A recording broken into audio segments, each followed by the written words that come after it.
finally over. Is that where you're starting? That's how we have to start. That's how you're starting? I thought about this intro for a long time, man. Your reaction is not what I planned at all. But yes. What? This is how we're starting? We have to start this way.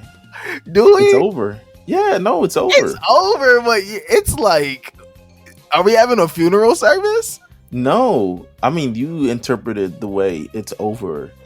You know, you over does not mean start the episode. It's the beginning. No hi, no hello, no thank you. No, because it's over. It's a different experience this episode, man. It's different. Like, it's actually over. Like, I don't know if that, like, it's been over for a while, technically. Been over for you. I guess you did a manga one.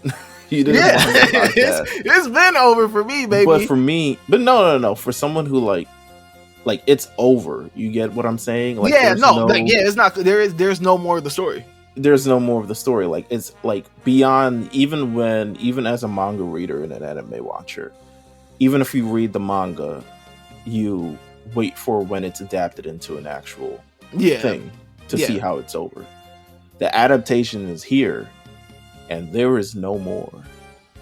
Attack on Titan is over, and it feels weird to say because the last season was stretched out over the course of 3 years. So it feels weird to say. That's why when I say it's like it's over, like it's still like, to me, it feels weird knowing that it's over because a majority of the time with Attack on Titan is spent pondering about the what ifs and the stories and the themes and motifs and everything of the rather. But this time it's legitimately over. Like, it's had a crazy run. I don't think people understand the impact that Attack on Titan has really had for anime, because you got to think, when Attack on Titan came, like, I remember, like, I mean, at that time I'm watching Toonami heavy, right? And Toonami had just came back maybe a year before it premiered on there. And so I'm only speaking, and of course I'm only speaking on Western fan stand viewpoint, all right? So, but you got to think, at the time Toonami has come back. Toonami's still running old shit. Like, there is really nothing new playing on Toonami at this time. There's really no, like, all the kind of anime they're showing. The next gen anime that really became popular has not yet even been. Yes, it hasn't began to air on the side. We're still like Naruto. Naruto's still running. They're still showing old episodes of Dragon Ball Z. Fuck, they had a Cowboy Bebop block, like, all these things. So you gotta understand, when it comes back, it's not like nothing new is showing. They're really showing a lot of old shit, which, as a fan, cool. Attack on Titan comes, and I vividly remember the build-up in the hype, all leading to, like, here is finally something new coming to Toonami. There is finally something new coming here that is updated and new, and like a new story, essentially. A new story, a new everything, and a completely new feel from everything they've really been showing as of late. Like, Attack on Titan is essentially so from left field from the first episode on. So you get this moment where something so, like, pivotal is coming during a time where it's like, anime is kind of getting this fresh new kind of introduction, and it's like out the fucking gate, it just hits you with a haymaker, and you're like, what the hell am I watching? What is this? Holy shit, like, this is actually being shown on my TV, like, what? And after that, it has built a cult following, a fan base that is crazy. Like, the fandom that we get from Attack on Titan is absolutely amazing. That 10-year run is something that, like, you can't deny it. You legit cannot deny in the last 10 years what it has done, and like how actually important it was during that time in anime, because it's legit one of the first new things, if not the first thing, coming back on the Toonami block. That's completely new, something that we have not seen before. So, if you have not figured it out yet, I am Meals, and I'm with LJ Ackerman himself. And this is The Lookout, episode 159. And we are talking about Attack on Titan. This is Titan time, essentially. And we're talking about Attack on Titan final season, the final chapter, special 2. The final piece for the time being, because there's always opportunities to create more, especially in this landscape of where content is king. Where there's OVAs and movies and spin-offs and all these type of things, even though I don't think it's as bastardized in anime as it is with other things, except if you're talking about like Dragon Ball, to be honest with you. But for all intents and purposes, we're talking about the final episode of Attack on Titan, and the journey to get here. Again, we've known this for a long time. I think the manga ended in 2021. Yes, because no, was it 22? Might have been 22. It was 22. I just remember because the author. Okay. The author came to Anime NYC. No, but he came like I don't know if he came. All right, when the shit did this end? I feel like it ended in 2000. No, it ended in 2021, bro. Because I remember. Yeah. He comes the year after. He comes the year after. Yes. It does come the year after. Yeah. So it ends in 2021. So yes, because I remember he did the whole "Can y'all stop being mean to me" thing. I'm like, bro, it's been right. He did that last year, but I would have remembered if it was earlier. This thing, but so the manga has ended. You're right. Manga has ended for a long time, and we've known relatively the ending of this show. But it has been drawn out for like the last 4 years. They started the final season in 2020. It was in part 1, part 2, part 3, and now we got the final chapter. It's kind of like wrapping this entire thing up. And one of the reasons why, so I'm going to start this episode with a question and we're going to end it with the same question. Part of the reason why I think this is the greatest anime of all time, and I'm going to ask you if this is the greatest anime of all time, even though I know your answer, is because I don't think there's ever been something carried out as much big of an event as they've done with this, and handled with so much care, to the extent of like, okay, this adaptation, like I've sat here, we've done the Titan time for the last 3 years. We have not covered on this podcast the first 3 seasons, but we've covered the 4th season and forward. But I can't think of an anime that's been handled with so much care and been presented in so much way and have such of a spectacle surrounded around it as Attack on Titan. Once we finish this, I'm gonna get into why I think this is the greatest of all time, and I'm not budging on it. And everyone can have their ideas, and everyone can say what they want to say, and etc. I'm not budging on it. I think this is the greatest. I want to come to you and ask you for a short answer. Is this the greatest of all time?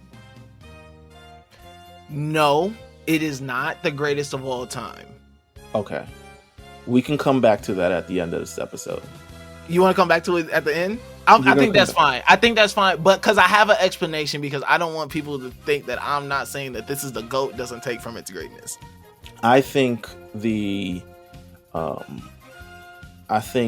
dialogue surrounding it, I don't want to get caught up in the dialogue surrounding like what makes it great and what doesn't make it great right now. I kind of want to get into wrapping up the story and figuring out definitely. I think because once we wrap up the story, I think our respective analysis on why you think it is and why I think it is it'll we can present it we can present it more of like why and why not, without all the fluff and like arguing about shit. The other thing I want to do is I want to hold hands and say a prayer. Mills, I'm gonna literally close Zencaster right now. A prayer for the people from Mappa. I thought you were about to pray for. No, I was. No. I'm not praying for the characters. That was a horrible setup. I was about to go full atheist. Listen, you were no. Yes, we can pray for the people of Mappa. I swear to God, man, I thought you were about to say a prayer because this ended. No. Walk it all set.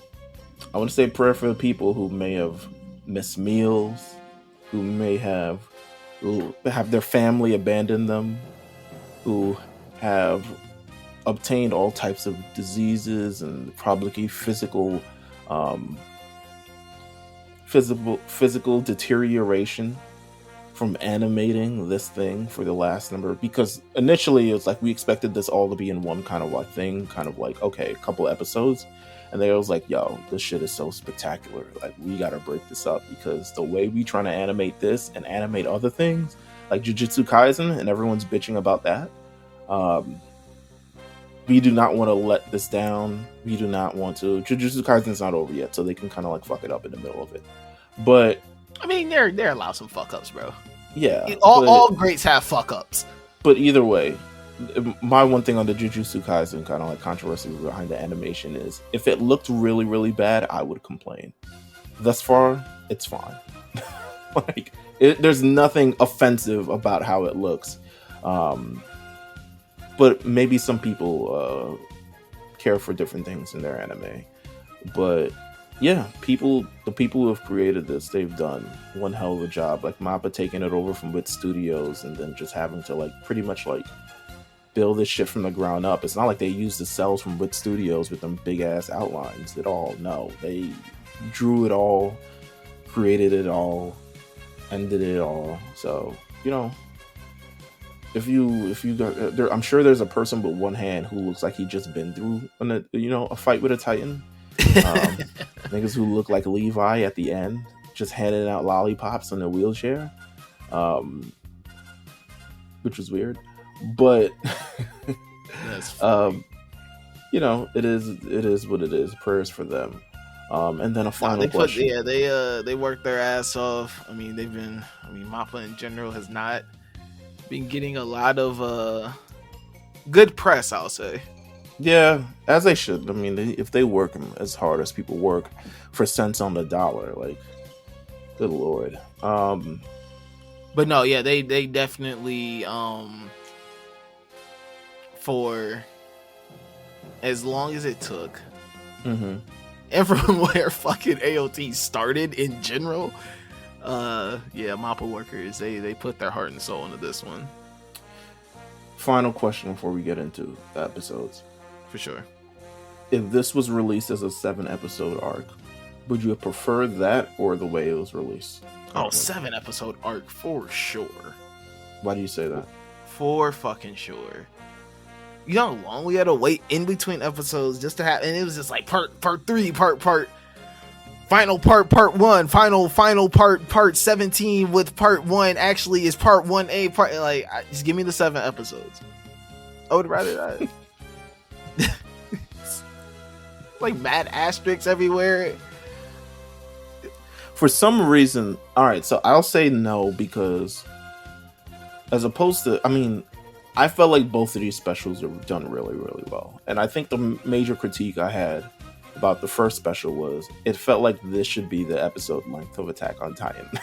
Like this, with how much information. I do feel though that Attack on Titan should have been one of those like 45-minute episode animes. Yeah, there's a lot of information to take in, and considering it's better received binge than absolutely going through chapter by chapter or episode by episode.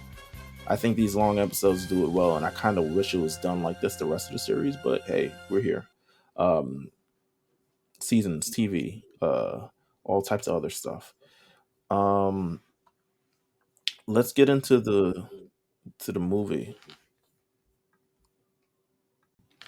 So the first chapter in this thing is the battle of heaven and earth. Kind of picks up where the last thing ended. I would say, I don't know if you compartmentalize this thing by chapters. I thought it would be easier to navigate, but no, yeah, definitely. I know where the chapters break up, so okay, because it gets a little crazy. We get there, Onion Capone is like, they could crash his fucking plane. They're like, should we help him? No. Someone call a doctor. They drag his body out. It's so fucking funny. Someone should call a doctor instead of actually like attending to him or something along those lines. But that's just the struggle of Onion Capone in this world. He's the Martin Luther King, the Malcolm X, and the George Washington Carver. All these things happening in the world and him still having the black experience is crazy to me. Yeah, listen, it's just the Young Capone experience, man.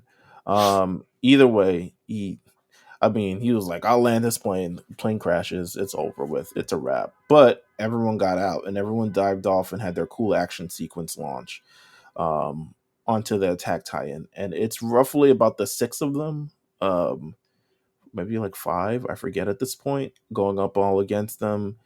And yeah, they're not having a good time with this. I mean, it's Armin, because of Aaron. This is going to be annoying. Aaron is summoning all the former Titans of the past to take on Team Titan over here, and Armin gets kidnapped by an okapi. Have you ever seen, like, what is an okapi? It's got to be a Japanese animal. Yeah, never seen one. Never I know even it's an close. animal. A copy. Let's look at it. It's like, okay, it's the only living relative of the giraffe, which is hilarious. Dang, it's kind of fly though. Its predators is a leopard. Okay, fair enough. It is, where does this animal live? In the Congo, in Central Africa. Wow. Come on. Come on, worldly experience. A copy Titan. Must have been black. Yeah. It's Capone's But his sibling. there you Or go. one of his one of his peoples. Look at that. Next time you see a copy, dap it up. Give him one in the chin right for him because he kidnapped. Dap him up. Yeah, he kidnapped because Armin. low key the are we getting into it? We can get into it. Do whatever you want, man. Low key, when you look at the sequence of why the reason Armin got captured in the beginning, anyways, like the Okapi was really helping him out. That's why I was running away. Armin needed time to really understand where he was at and how this plan was gonna work. So like, I feel like he always had a plan. No, I feel like he always had a plan. So the plan was, he had a plan. I'm talking about Ymir was like, yo, the plan you originally got ain't gonna work. I need to capture you and bring you into the reality realm, and was like, you gotta be able to figure out how to help them from in here.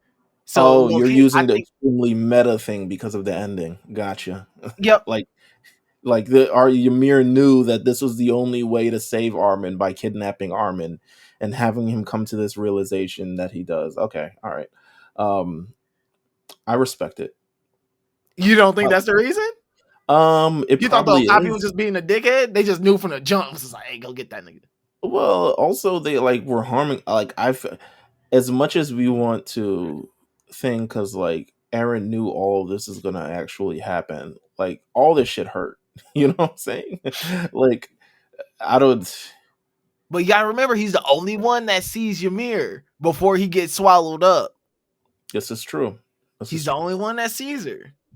This is true. And she is also in that. She's with Aaron technically right now, in that other realm. I see it. Either way, Armin is kidnapped.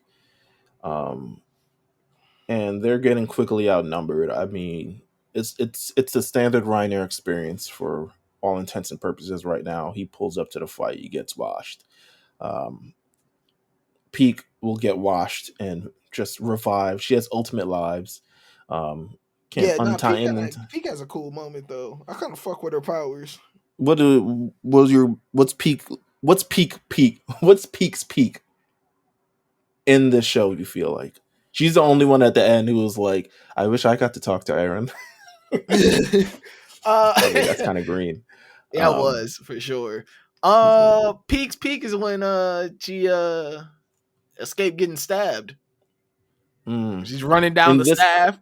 In this episode, or just in the entire series? I'm talking about the entire series. Oh, entire series? Yeah. What's Peak's peak? Yeah, that gotta be her peak. I mean, she helped save the world. Any other time, she was on the other side. I'm going for. There's a couple ones. The one where she points to Aaron and the ground collapses under him, and they're at the top. She's like, "Oh my god, yes, I will join you." And then actually, this was all a plan from the beginning. I'll call that Peak's Peak, but as someone who's introduced like in the last like 20 episodes, 25 episodes or stuff, like, you know, this is pretty much it. She didn't even get the thing with Aaron, which I think was fucked up at all. And just like Aaron's like, hey, he didn't even like come to her in like a thought was like, hey, Hey, you know, appreciate you, gang. Thanks for yeah, you looking out know, for the homies. you Thanks were for thanks for part of the training my besties. experience. Right. Facts. You know, Amir was cool too. You know what I'm saying? I'm glad you were replaced here. You know what I'm saying? But nonetheless, they're showing up.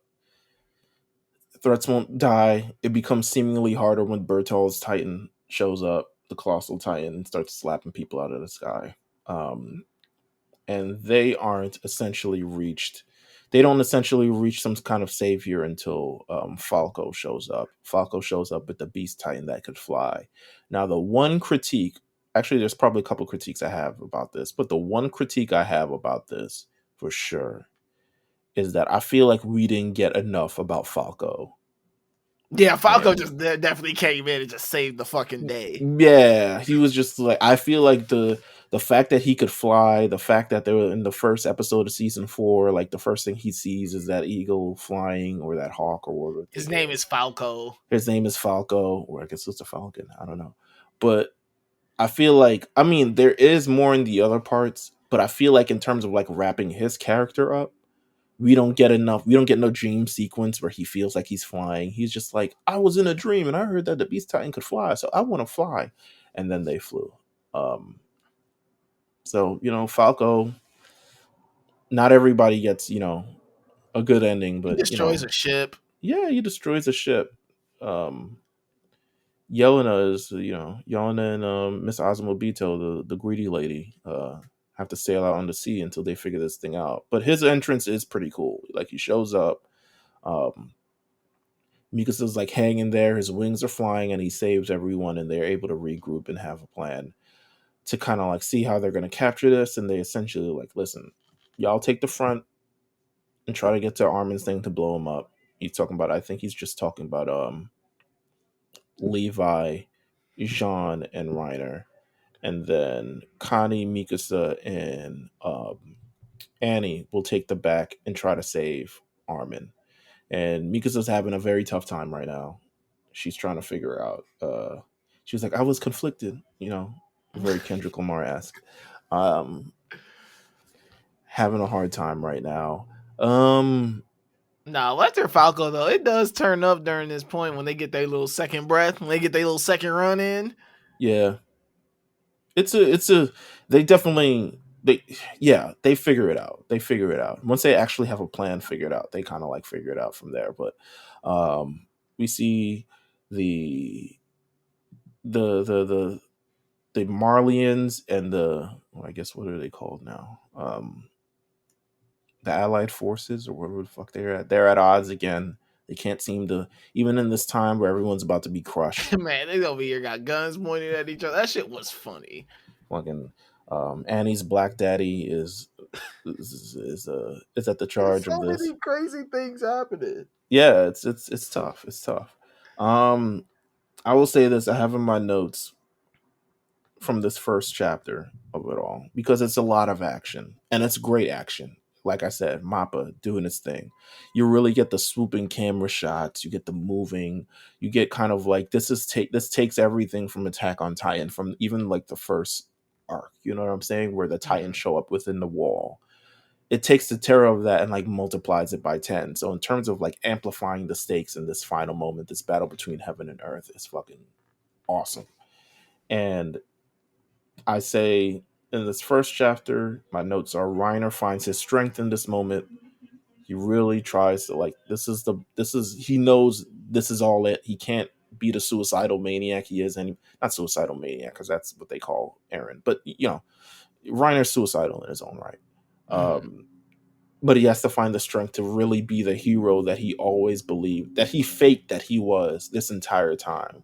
There's no more faking in this. There's no more I'm going to parody and I'm coming back to hero, or I'm joining the Survey Corps and I'm gonna be the hero. There's no more faking of the hero thing. This is his opportunity to be a hero. And you know what? He, while getting washed, because he always got it, yeah, at least got to get washed once. Yeah, Um, for sure. he comes through with this. Um, and yeah, that's kind of what are your kind of like thoughts on this first area of this thing? There's a lot of battling, a lot of Really high action, mhm. like crazy high action. Kind of just it for me. It followed a pretty stereotypical shonen like final battle sequence where you're like, damn, they're down bad, and the next thing you know, you're like, oh shit, here comes somebody to help them. Oh fuck, they got their second win back. Let's get it. Let's see this. Like, oh shit, you know, it was real that back and forth of, oh damn, they're down bad again. And then Right. in between those down bad moments, you start to see them like try to adjust and call an audible on the plan, and then you have that aha moment where you're like, oh fuck, they figured it out. So like that's how I feel that like first part really was. It was like I said, it was just high action, high speed. It was just moving, bang, bang, bang, bang, bang, bang, bang, bang, bang. I love I Levi hate how being. they. Go ahead. Oh no, never mind. Second chapter, I guess. The next No, chapter I with was gonna Levi, say. Right now, I said I love how Levi, like his main thing is like, yo, why can't I kill bro. this motherfucker, Okay, man? He has one slight rant mission coming. left. Go ahead, Slight rant coming. talk about it. Levi is my personal favorite character Of course. in this entire series. Like by far, like by a fucking mile. Okay. But I really truly understood why I love Levi so much, and it's because I love his particular trope in anime more than anything, and that is the fucking die, like the ride or die. I will do anything fucking for you, friend. Like that's why I love Mika and Iron Blooded Orphan so much. It's just that friend where and like that soldier that's like, I don't give a fuck. You say the word and I'm doing it. Like what we got to do next, I don't give a fuck. And so that moment though, where he's down bad, he got all these things, and like obviously his main focus is I got to get my fucking lick back, but even during that down bad moment, he's like, man, like Captain, like I need your order. I need like where the in that moment right there, that was the moment I was just like, that's why I fuck with him so much, because he was ready to ride or die for his captain. He was like, listen, he said, we going left, we going the fuck left, hard left too. Like no, there's no stops. Like I always fuck with that character heavy. Like I said, like Mika and fucking Iron Blooded Orphan. Anytime Organ said something, he was like, "Hey, listen, there is no second. I'm not second guessing you. I'm not asking you why. I'm not pushing back. None of that. Hey, let's. All right, cool. Bet you say do it. Let's fucking go do it. I don't give like, and it's like his word was loyal to him. But I've always fuck with that character. They're like undying loyalty. I fuck with. It's amazing, and I think that this him staying alive throughout when death has like flirted with him for a number of times, like Bro, this nigga a litany survived of a times. fucking like a explosion, like a fuck, like an explosion. What? He did a lot.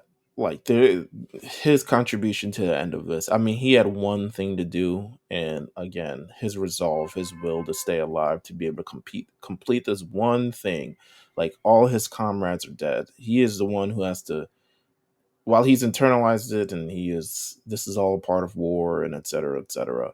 Um, he knows like I got to get this one thing done for everybody who weren't able to make it to this point. Commander Irwin, Hanji, all the dead people from season one, everybody. Um,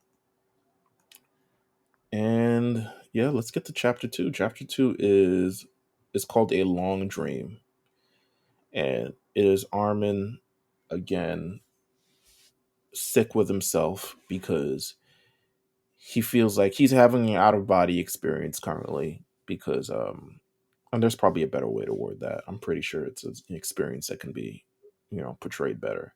But he's like, yo, I got this second chance of life and I'm ruining it again. And his thing was always like, people are dying because of me because I don't have the ability God, to what a like. selfish dickhead.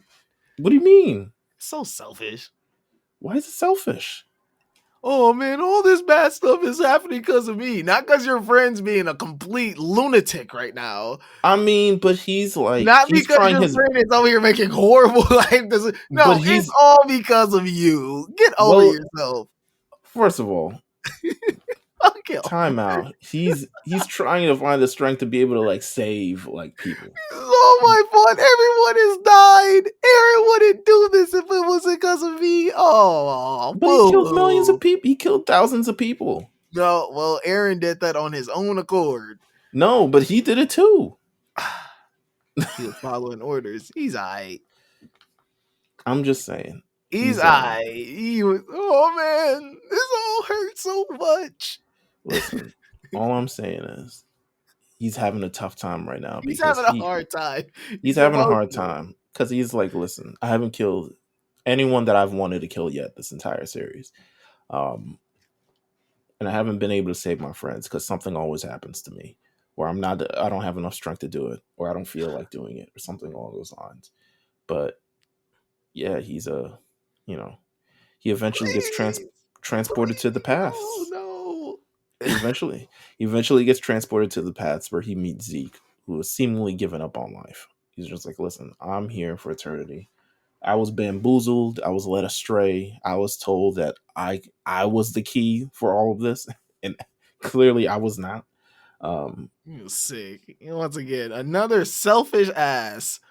Well, that is a rightfully selfish thing. Yes, he's someone who, um, I mean, I think the weird thing is that he and Aaron had the same goal. They just wanted to take it out a different way. They wanted to essentially, I mean, what Aaron did at the end is not necessarily, it's not what he did. So Aaron at the end takes away the power of the Titan from people, whereas Zeke wanted to euthanize them and just like, you can't reproduce. Um, so it's interesting how he has this Yeah, perspective. Zeke's such a traitor, though. He's a I traitor mean, against his own kind. I don't like him. clearly. Um, but he's having his own thing. He's like, listen, the objective of living is to multiply, and death and extinction are the opposite of that, which leads to fear. And that fear has created a lot of conflict that has lived throughout humanity, and it's created the conflict that it is right now, and it's created the conflict between that we're currently experiencing right now. Um, she he talks about Ymir and says she did whatever she could to escape death. She escaped to a world where death doesn't exist. And even when she had the power of the Titan, she still could not disobey King Fritz. And Zeke couldn't understand why, but Aaron could understand why. And that's why she went with Aaron. You'd learn about the end about why she goes with Aaron and why Zeke doesn't understand it because, yeah, Zeke just, again, selfish. But Selfish. um These niggas' self importance is crazy. but Armin's here like, I want to save my friends. I want to be able to save that. And he was like, why would it be the worst thing on earth to die? Because part of living is dying. And you probably feel the most relief the moment before you actually die because there's nothing tying you more to this world. And then Armin reminds Zeke of all the little moments that also mean much. And the term, I guess um,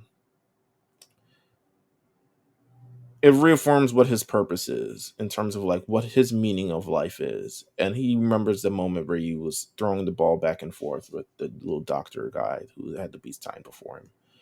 And he's like, man, I was so happy during that moment. And everything was so great during that moment. And then we get the other Titans that show up behind them, or the other people that turn the Titans, like, what's his name? Like Bertold and all those other Bertold and Ymir. Ymir and all the other goobers that we've seen. Yeah. Aaron's dad, all the All the other Goober. yeah, all of them other who eventually, because of this entire like breakthrough experience, they now begin to help Team Titan. So they're helping Team Titan in this aspect. Annie's being able to do what she needs to do. Armin isn't able to do what she needs to do. Armin's back in the fold, and he's like, listen, They're helping us now. Um, and we finally get the moment that we've been waiting for since season 3. Since Levi went up against the Beast Titan and tore him to shreds in one of the most awesome moments ever. Zeke peeks his head out and he's like, wow, it's great weather out today. Bare ass and everything. It's crazy. Um, and he I hate how says, they gave my man his kill, but you know what? He got it back. I think he, again, I It's think like it was him accepting his fate in all of this. it was him accepting his fate, but I feel that it felt like such a cop out for Levi. Like that doesn't feel Levi. Like that's not a Levi-esque kill. He just put himself on a platter and was like, "Kill me." This is true, but I feel like he had gotten to the point where he'd given up, which is, I understand. I don't think in this aspect, because in another world, I think it's like Eren and Zeke work together, and they're this like terrible twosome of brothers who are causing havoc among the world, and that's where, um, see, we get police sirens during the episode. Oh, there we go. Episode A- is now official. and then we get the battle between Levi and Zeke, but Zeke was a dirty double crosser, but Eren played him at his game. So now he's at the thing of, either way, I get what you're saying. Just put him on a. This was like, oh, I'm committing suicide now. I'm I don't just think gonna he was like take committing it. suicide, but he That knew it was a was like, suicide. He was committing suicide. He knew. okay, right. If He you knew. willingly put yourself in a position where you know you're willingly and chose to do it, you gave him a suicide kill. It's fine, I but think he found the meaning of life and realized that, that's like, whack. He doesn't deserve that ending. He no, doesn't deserve that. He low key what got do a you happy mean? ending. He got a happy ending. He got his Low head cut key. off. Yeah, willingly chose to get his head cut off. He was able to come at peace with all the But bullshit and the horrible things he's done with life. It was just like, you know but what? he I he will just just live here for. I'm just gonna live here forever now. but he It's just like, explained why he did that. Like, he literally just no. explained that death is a part of life, and he's accepted death in this instance. Yeah, And he finally gets to it. Like that's what I'm saying though. He just be like, oh, I just accept death now. Like, no, he should have lost his life in a brutal, horrible battle to the death. I liked it. But I see where you're coming from. But at the end of the day, I kind of, I get I it. liked it. I'm saying though, like once again, this is why we got to talk about the ending because it's all in context. I understand why they did that and did it that way. He's, you know what I'm saying? Like I don't think what he said was wrong. I just wish in my own personal because how I wish Levi was able to get his kill back and whatnot and what I felt he deserved didn't match how it was actually written. I think in terms of Zeke's death, I think this was probably, He got it off so easy. he got off a little bit easy, but I see why they explained it, which is why I can kind of like live with it. Yeah, they gave an explanation. I'll give him that. They gave us an explanation on why. They ain't just do it. He didn't just Yeah, pop his head out and be like, hey, kill me. he literally went through this entire I just exercise, felt that and he didn't deserve the coming of peace moment that he got. I think that's fine. To come to that conclusion as well. Like, he probably got off easier than he probably should, because that's life. I mean, you can't. Everyone else get a brutal death, get stomped out and stuff, and he's the one. I mean, granted, he got his head cut off, so I mean, he gets his head I cut mean, my off. boy Nice with the blade, he probably just went through every. It was probably painless. Probably didn't feel a thing. All right, we'll see what happens. Anyway, that stops the rumbling because the founding Titan and the attack Titan are no longer in part with one another, so it stops the rumbling. Those people who are on the edge of the cliff, poor the mother who fell off the edge of the cliff while the baby was being saved. Um, you think that's the baby that, you know what? No, it's not. Um, I was gonna say, you think that's the kid that shows up at the end of the thing, but I'm like, no, it's not. Can't be. That that was like thousands of years later. Yeah. Anyway, because of all the Titans that get eventually thing, Jean is able to get to the nape. He looks, he sees explosive. He's like, you damn suicidal maniac. And he blows up the nape, and the head comes off of Aaron. And this is I will get to my beef with this kind of thing. Because, like I said, we just sat through the whole Zeke experience where I'm like, at least they explained it. They explain what this life thing is, this like centipede thing that exists. But like it's there, but like what is it? Yeah, I don't I don't know. Like, and my thing is this, is that it's the fact that it becomes a legit threat where it necessarily wasn't before. That's really my thing. Like it was like I don't think this thing emerges once we see, like, for instance, I think like the first, I don't know, someone will probably quote me on this. I'm like, no, you're wrong. It showed up in season 2, episode 25 or whatever the thing is. But my first distinct memory of this is showing up when Aaron got his head blasted off by Gabby. And we're gonna have a real discussion about my pal here. Your I'm pal. big Gabby Hive. Okay. You came around? Were you always Gabby I've Hive? been Gabby Hive. Okay. All right. You know, great with the glamour. Great. She might be top 5 shooters in anime. I agree with you. I agree. She got nothing but clutch shots. Nothing. She's like Robert Horry. She has a legit career made of clutch shots. I love it. Anyway, this thing comes out of Aaron's neck to try to reattach to his head, similar to what they did in the past. It's this life thing. I have no idea what it is. They give a little brief experience when, you know, Zeke talks about it. He was like, it all started with life in this multi-thing organism, and to live it had to adapt and had to take new forms, and et cetera, et cetera. And it was somehow found in this tree that Ymir went into, and then it becomes a Titan thing. Like, this is the essence of Titan, essentially.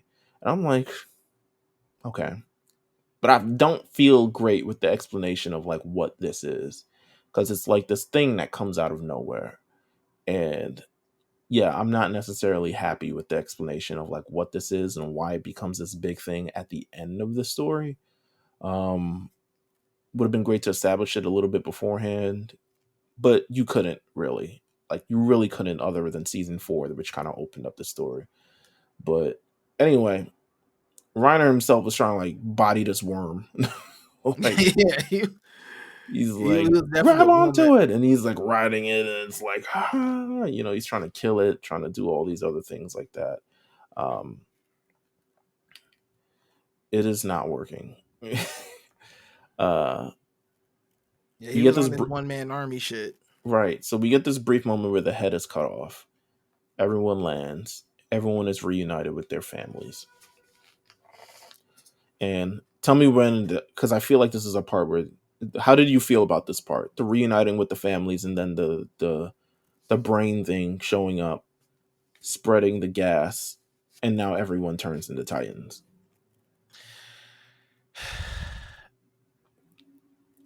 At this point, I was like, you're stretching it. I've seen fake out endings before. This was a crazy one.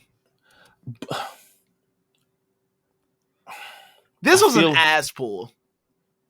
This is ass pulley. Yes, but I think it was the last. I think it was the last like opportunity to really do something. Like, this was like that thing, you know, fighting for its life. It's like, listen, they may have stopped the rumbling, but they haven't stopped me, kind of vibe. You know what I'm saying? And yeah, They may have stopped the rumbling, but they ain't stopped me. And the gas comes out, and everyone knows it's the gas. I felt like, so here's my thing. Reading in the manga, this is the one moment where I feel like the manga portrayed it a little bit better than the anime, because I felt like the anime kind of like brushes past for it and doesn't really use like music to enhance the experience of this, because quite frankly, it's like the terror of, oh shit, we thought it was finished and now we have to run and escape because this gas is like turning everyone into titans now. Like the pure terror from that should be enough to be like, oh fuck, like warrant kind of like new music, or like, we gotta get away, come on, let's Yeah. go. Whereas they're more like, Just like a yo, more like make me feel it. Like all these other moments during this series, you done did that, and now all of a sudden you want to just go kind of the okay, it happened route. um meanwhile in the background, Aaron rises from the dead. He's like, yo, I'm a colossal titan now. Lit. um All types of powers are coming out at this point. Yeah, he's a colossal titan. He uses the power of the attack titan to become the colossal titan. I'm sure he ate someone or something along those lines. And they have this big colossal titan slap boxing match, um, where they're laying it in. They're laying in, you Oh know, yeah, this is big meaty men bumping meat right now. bumping meat. Yes, absolutely. Um, big hoss battle. Yeah, big Um, odds, maybe. there Love it. it's There's no amazing. flippity flips, no none of that. Nah, none of that. So we got Team Titan, the remaining Titan Peak, uh, Annie and Reiner trying to like fight off this worm thing, but also not get eaten by their own family members who have now turned into Titans. And then, meanwhile, Levi, Mikasa, and Armin, are like, yo, they're telling like Mikasa, like, you know what you need to do, like, you know that you have to do this. And that's when the memories of Mikasa come back. And this is close. I think this is the final chapter. Yes. And this is the so we get this vision of Mikasa at a cabin alone with Aaron, who looks well put together, and they're alone in this aspect. And this is the reality if Mikasa said, nah, I like you and I don't want you to do this. And they ran away with each other and lived out the rest of Aaron's life. And it's probably the last, I mean, in terms of just like the moments from the beginning where they're together, this is the last moment we kind of see of them together, and kind of like their true emotions, kind of like unfiltered, not not necessarily frayed by the aspects of war. What did you kind of make from this kind of like vision, or and how did it make you feel about this in regards to the story? Um I feel like once again, I feel that this moment, I think it was great. This like Mikasa having a, she kind of seeing how in a perfect world things would have played out. But low key, there's like a lot of couple moments in there where they do this a lot, and that's also another annoying thing. But I do feel this is one of the moments that um hit a little different, just because too Mikasa is such a stoic and like unemotional character. Mm. Like she was like Levi essentially. She's like, hey, Aaron's my dog. I'm gonna roll for Aaron and do, you know what I'm saying? But I think as we get to the last part of this series, we've seen her shift out of that and start opening up more, I think, show wise. Um, but yeah, I really love that moment. I just wish the fluff before that didn't happen. What do you mean? Like What to have fluff? to get there. The like whole them turning into Titans and this final like worm battle thing. Like I mean, but I wish he kind of had this moment a little earlier, and then so once the detonation and all that happened, it was kind of more like, okay, she has her little vision moment, then she goes in for the kill. I I But I could think do it's with great. I think it was a great moment. I could I do think without it, the worm moment, yes. Um, I think if anything, that didn't really be I'm watching it now. They getting it in this Titan Colossal Titan battle. Um, They getting it in over there. yeah, and just seeing the thing, it's sad because essentially it's this moment where Mikasa. This is the only moment she gets with Eren the entire time, and it's kind of like in her dreams. Like she doesn't get that moment at the end because of what Eren's actions and everything that he's doing. So she never gets the part. I mean, she gets the moment, but it's not in the best of ways. But this is the final moment. It's his thoughts. He wanted to make sure that she lived a happy life and knew what freedom was and knew that he loved her and all this other stuff like that. Um, they go in for the kill. Um, Levi busts his teeth open. Mikasa flies into Colossal Titan's mouth. They have that final scene where Eren in his dream world lives it out till he dies, and then we see her kissing that severed head. Which, how did you feel about this? Because in the manga, this was very unsettling. It was still kind of unsettling, Is but it? I feel. Let me look at the manga panel because the manga no, the panel, manga panel was way worse. yeah, Way worse. Way fucking worse. But because it was like real life, like she just sliced this man, like she's really kissing a decapitated head. I think in the anime, it was a little bit more like easier to stomach because they were kind of having that transition of like them in the dream world and them in reality. yeah, So you're kind of like, oh, okay, I get it. but yeah, her but yeah, essentially, but Ymir standing right in the background during she's the like, pic, like a creep. nice, Yeah, nice. wish that was me. I love that. I love that for us. Oh my god. This is what I wanted my entire time. She was back there tweeting like me and who. And she's like, I could rest peacefully now that Yeah. I've seen this. Um Interesting ending to this. And this was, I will say this to kind of like wrap this up. This was the panel that set people off just because like it was like, what? Hey, she's kissing a severed head? Like, that's crazy. It's some Fujimoto shit. But um this is the moment she finally gets with Eren, and Amir is also able to live in peace for that. And then we get to the real final chapter, the final chapter. It's actually named Final Chapter, and it's Eren walking through this entire ordeal with Armin. And I know this is where you have the major problem with. Is it? Yes. Okay. So just to kind of like explain it all, um, Aaron's having visions with everybody before he dies, or at least rather, he has these visions. He erased them at some point, and after he dies, everyone's able to have the visions again. So essentially, he had these visions with them, he had these experiences with them, and then he erased them so they wouldn't necessarily hold back from killing him. Um, but these memories would only be released after they finally killed him. So So fucking stupid. it's not. It's not. It is. Why is it stupid? Oh god, it's like He has the power of the founding titan. He can control everyone's memories and make them remember things and all this other stuff like that. And he's sitting there and he's going through everything that he went through with it. He's explaining why he did it. let's explain it. We'll get into it after. I want you to explain it first. Let's Okay. explain what happens. So he says he did this to make sure that his friends would come out the heroes in this, because there's no way he could become a hero because he has too much blood in his hands and he's killed 80% of the world.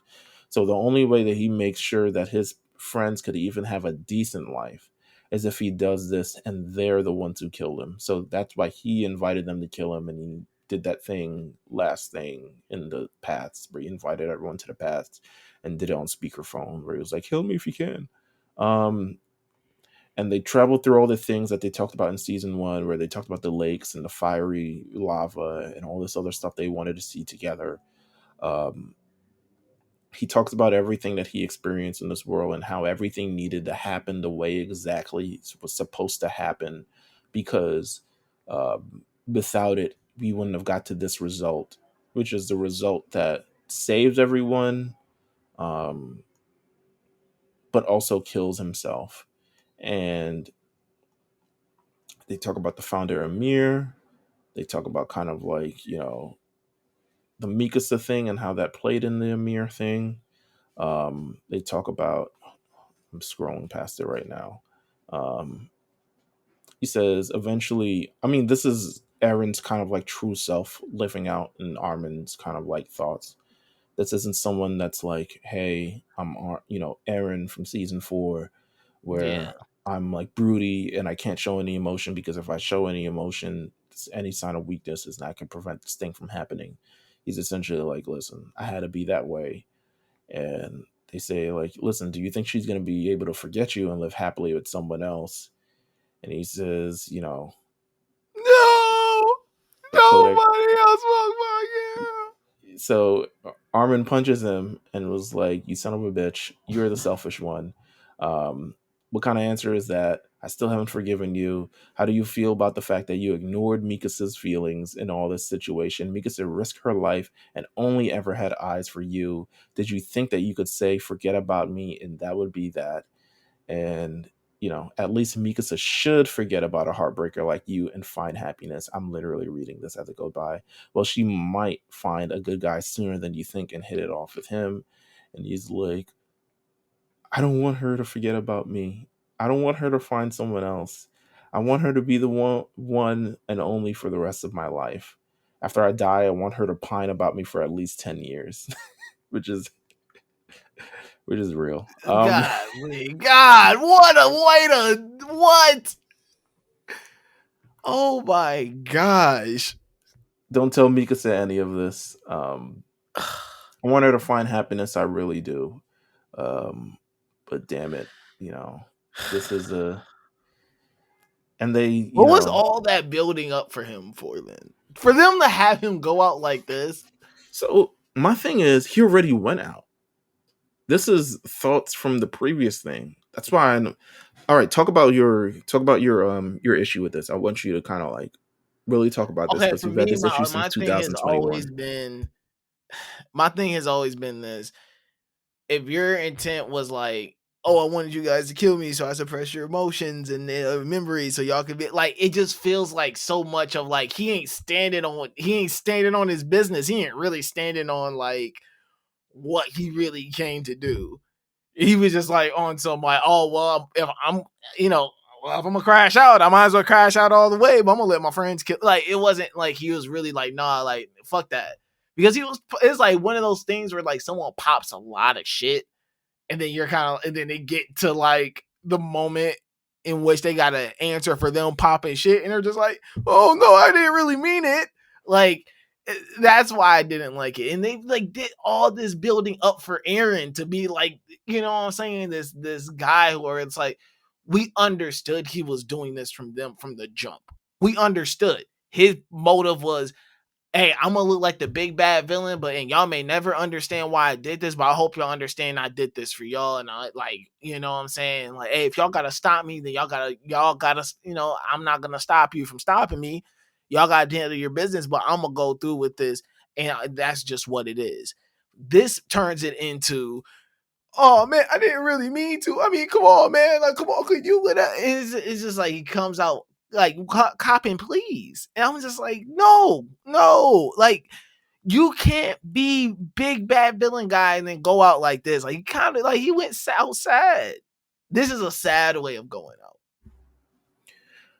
out.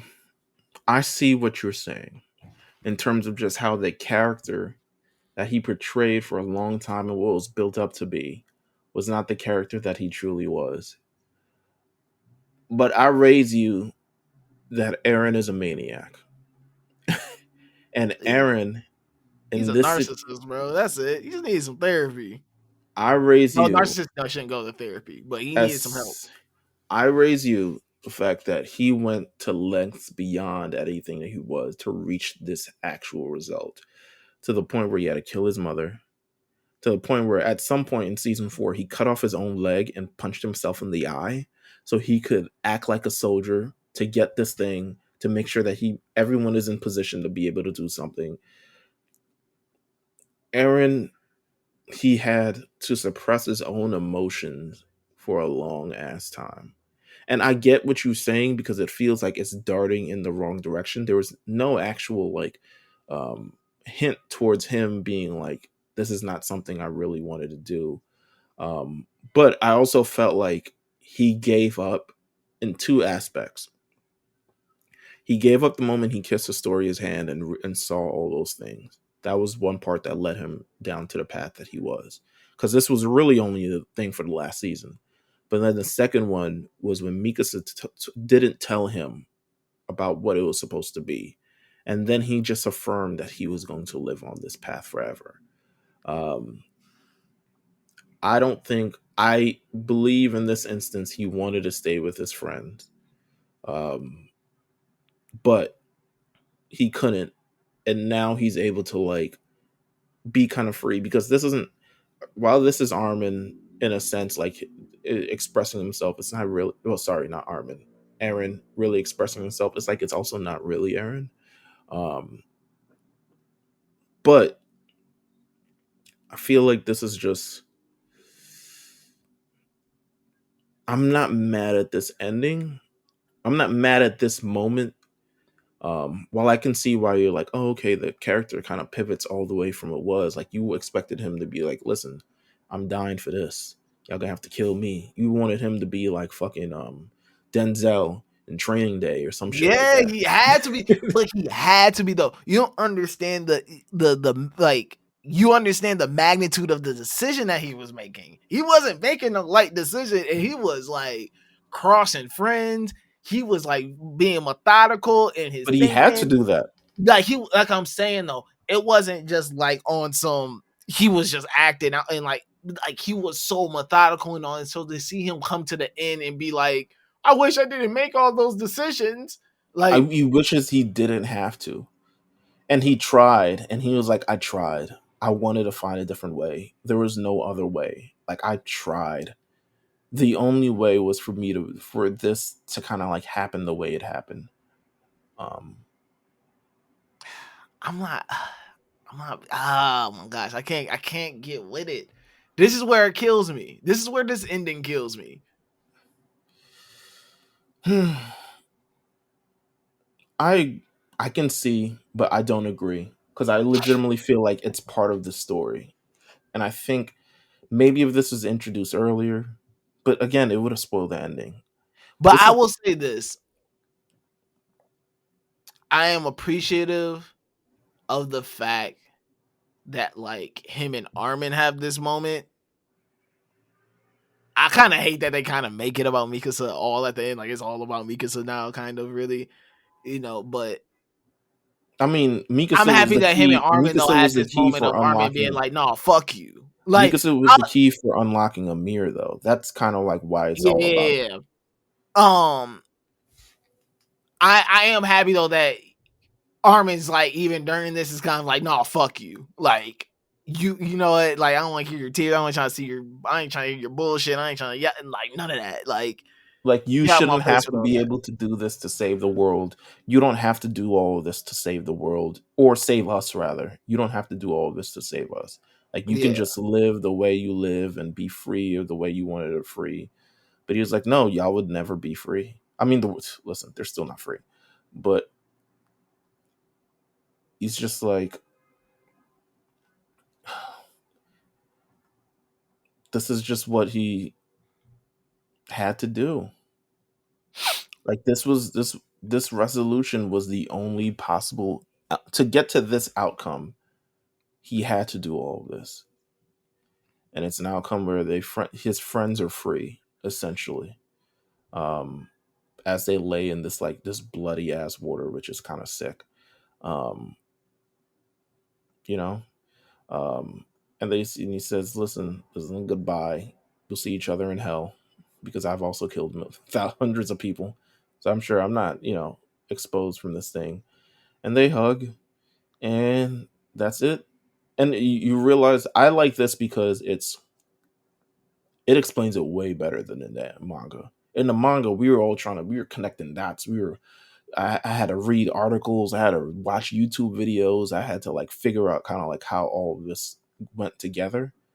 Um, and how all this played a part in this thing. And it's like, oh, he actually gave him that memory when he was on the ship with Annie. And this all took before the actual war, but he had to erase his memories. So, but he can go into the war, but he uncovers his memories after the war and things like that. Um, and then after all the memories, everyone wakes up again, non-Titans, and Titans no longer exist. And Mikasa's holding Aaron's severed head, and Aaron lets out this scream that I was like, God damn. Like it, your heart sinks for that. Um, but Aaron's like, yo, I'm gonna go bury this head somewhere where he won't be found again. Yeah, once they get his head, they're gonna want to examine it and all types of other things. I'm just gonna go bury this head somewhere, and I don't know. She just disappears. I'm like, did you walk all the way back? Like, what happened? Like, I was like, okay, all right, do your thing. And everyone is like, able to live in peace. I love Levi's moment at the end where he's able to see. He's like, listen, I did it for all you guys who died in this show. I finally did it. And he does the salute. Everyone does the salute. You even see Sasha for a moment, even though I think people have forgotten about her at this point. And I mean, the conflict is still there. Even after this, even after Armin says, like, I'm the one who killed Eren Yeager, they're holding their guns up to him. And the conflict never really seems to end, but the inner turmoil that Ymir seems to have gone through seems to have resolved itself. And the show kind of ends. It's not the best. It's not the, I don't want to say it's not the best ending. It's not the perfect ending where everyone is happy and frills, because the Jaegerists have essentially created a new military to defend themselves from the rest of the world, because they know the rest of the world is going to come after them. And then the rest of the world indeed does come after them. Because in the closing things, they show them building up Paradis. I mean, there's no walls, which is amazing. I mean, the walls thing that's the best part. But in the closing credits, they definitely show them like society builds up again, and then they come, and then they blow all our society up, and then the tree is back, and the cycle continues. And essentially, that's kind of like what it was. The cycle of violence will always continue somehow, is a major theme in this, no matter what. But we get a good ending. Mikasa goes visits Armin at his grave. She always goes to visit him until she eventually passes away herself. And that's the end of Attack on Titan. So, I want to ask you this question. Is Attack on Titan the greatest anime of all time? No, it's not. But why? But I say no, it's not. But I'm not mad at anyone that is putting it in that discussion. Is it going to be in it for me personally? Probably not. But why? I think because, to me, Attack on Titan is that badly drawn horse in the beginning that just draws into kind of a masterpiece. Like, that first season, maybe season and a half, there was just a lot of holes and plots and this and that. And I personally, for me, Attack on Titan became one of those series. It's like, well, you gotta watch it in the end or we gotta watch it from the beginning when it all ends so you can get the whole story. And I'm just like, for me, that doesn't indicate a great anime. If I have to go all the way back to catch the full thing all the way over me, and it's like now all the plot holes and from season 1 are finally filled, like that first season was a drag. It was tough to get through. It was a battle to get through that first season and season and a half. Mm-hmm. But there is a big turning point in which you're kind of just like, oh shit, like, damn, this is amazing. Like, whoa. Like I said, season 3 for me was that point where I was just like, oh, this shit is really fucking good. Season 4 was also really great. I don't like how it was split up and chopped up at the end of it. But I'm not gonna try to hold production issues against it. Like that's a little Okay. bit out of control or out of their control. And I think the ending was shaky.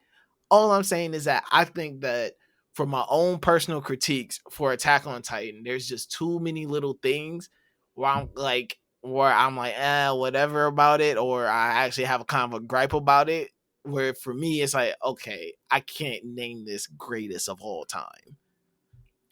I said to your first season thing, I think Attack on Titan came out in this weird space between kind of like modern anime and kind of like old anime, where the 24 episode thing kind of was the standard.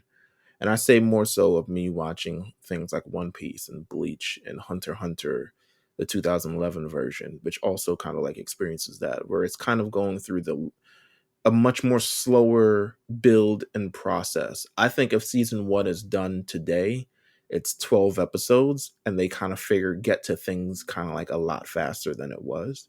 But because I think it ends up in that kind of like that period, that 2013 period, where things were still kind of like it needed to be a certain length. It needed to be those 24 episodes. It needed to be a little bit more drawn out. Episodes were about like kind of like some episodes were kind of like not necessarily about nothing, but about nothing. Like some episodes were just like longer than it probably should have been. Um, and I think by the end of it, it became much more of an event kind of thing where those 12 episodes kind of really felt like, okay, this is like, it fell into that thing of like these 12 episode seasons where it's like action packed everyone. I think Attack on Titan is the greatest anime adaptation that's ever existed. And I say that because, one, the, the, the attention to story, while you feel like there was a lot of holes, there were holes that were filled up eventually towards the end of it. And attention to detail and attention to story um, makes you want to go back for repeated viewings because you're like, oh, wow, this is what sparked this. And this is what happened to this. And you're kind of like connecting dots more so after watching it. I actually think that makes a great series. Something where it blossoms and it peels and there's layers and a lot of different things that go into it, much more than kind of being the standard um very surface level linear kind of series. It's something that kind of like goes all over the place and you kind of have to like there's certain things that are hinted, there's certain things that are revisited, there are a lot of things. um so the story is one of them. The event viewing is, I think every episode after a certain point becomes somewhat of an important episode. In the story that's told and kind of things that happen, everything, especially after season 3. Um, and I just think it's beyond the adaptation itself, I think is incredible. Just the way they adapted that season. We watched season 4 for the past number of years and just like, wow, they've done it again. Um, to me, I don't think there's a better told story in anime that pays attention to all the little details and also gives you enough of that action and story in all the big moments too. It has the big things, it has the little things, it kind of has everything. Um, and it pays attention to that very closely. And all the stories and characters are kind of like developed and they get their end game and all this other stuff like that. It even gets to the point where it's like, how do we tell this ending? Because it's so good. How do we write this ending? How do we take 10 years of this thing and resolve it? And the reason why I think that ending gets so much thing, and maybe it wasn't necessarily the best ending, because of the question, like, how do you resolve this? Like, how do you get to an end and like really wrap up everything? I don't think any anime ending is perfect, um, except the parts where everyone lives at the end and lives happily ever after. I think that's usually what ends up perfect. But Attack on Titan has never been that from the beginning. People die. Everyone dies.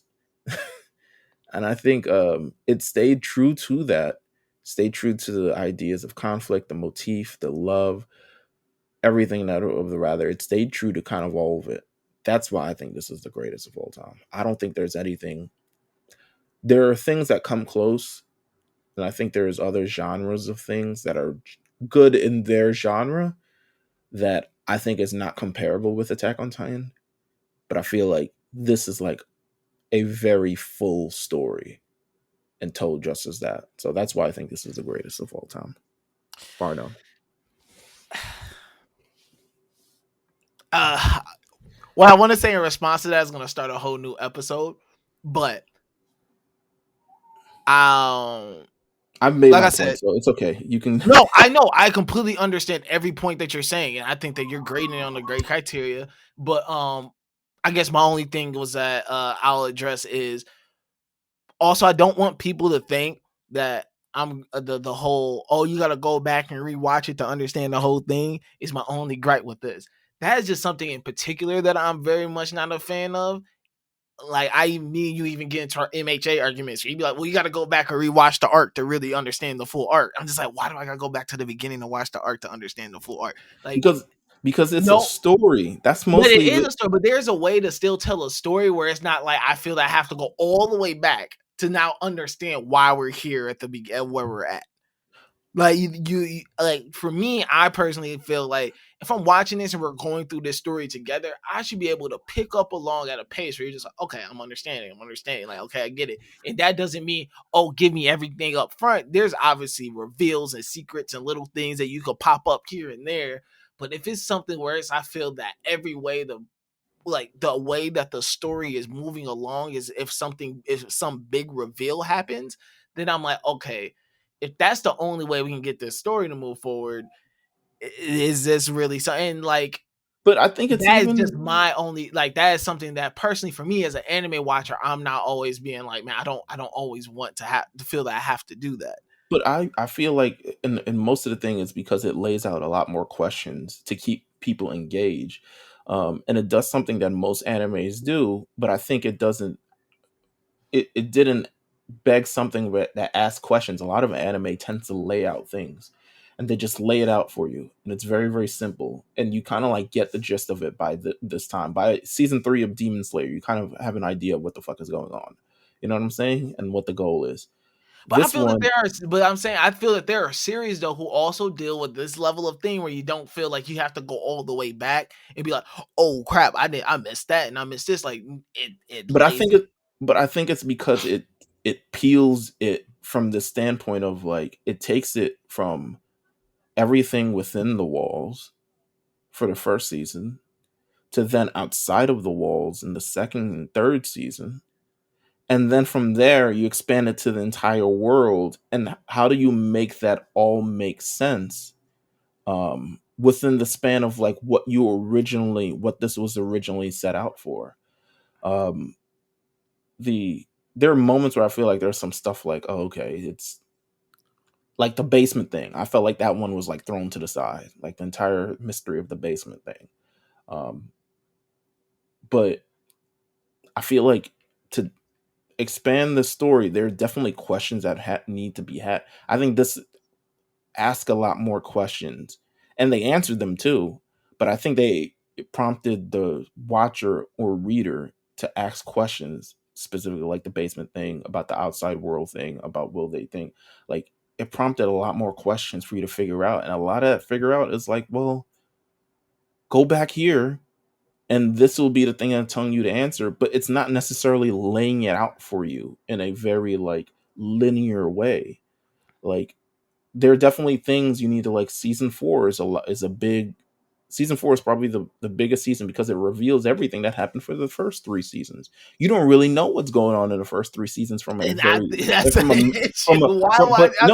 from a going on. I'm like, but what the fuck is going on? But from like a it's macro entertaining, but I have no idea what the fuck is going on. Right, but that's the point. From a macro standpoint, none of us know what's going on. It isn't until season 4 where everything is laid out from a world perspective about like why this is absolutely happening the way it's happened. King Fritz, Ymir, everything like that, that you fully start to realize that story, and then it makes you appreciate it going back.